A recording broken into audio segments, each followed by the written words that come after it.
Joining me now to talk more about the markets is Russell Hackman. He's president of Hackman Wealth Partners. Russell, welcome. Thank you very much. A little bit of chop this week. What do you make of it?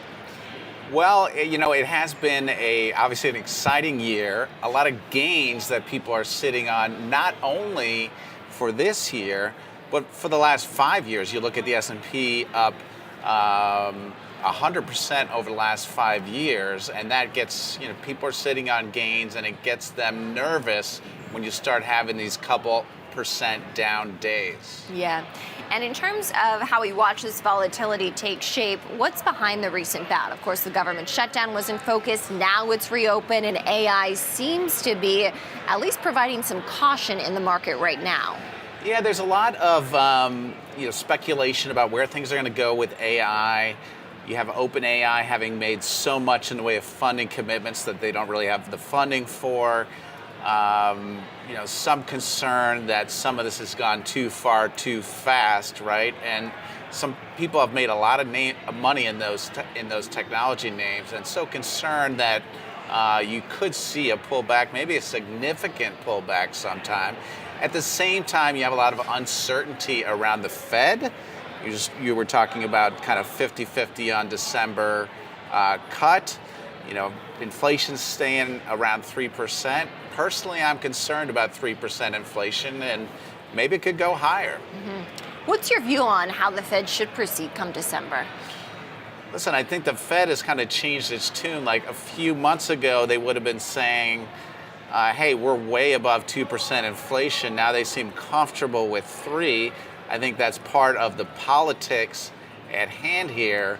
I think the Fed needs to be very diligent.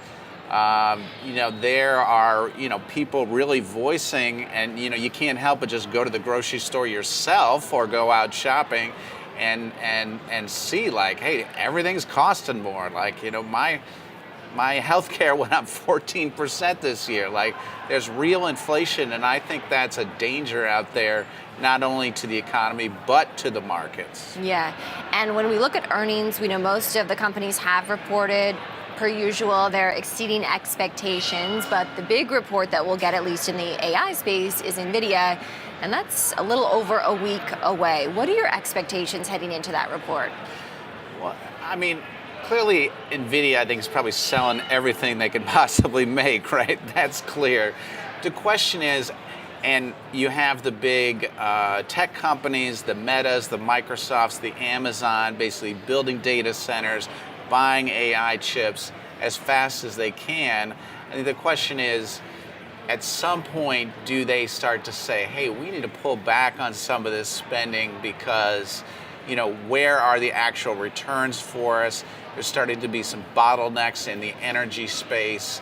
And, it's like every party, even if long-term AI is going to be big for us, which I think it probably will be, there could be a lot of sorting out between the winners and the losers, and that is yet to come. Mm-hmm. We'll wait to see how that actually plays out. What else is on your radar, Russell?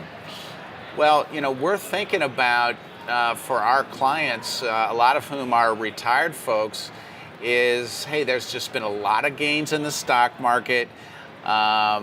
We like the idea of taking some chips off the table. The bond market we're a little concerned about because, again, persistent inflation.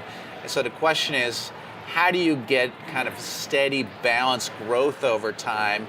And it really has been a very long time since we've had a very big downturn, right? So what do you do to kind of control your risks? That's a lot of what we spend our time thinking about. Russell Hackman, president of Hackman Wealth Partners, joining me in studio. Russell, thank you. Thank you very much. Yeah.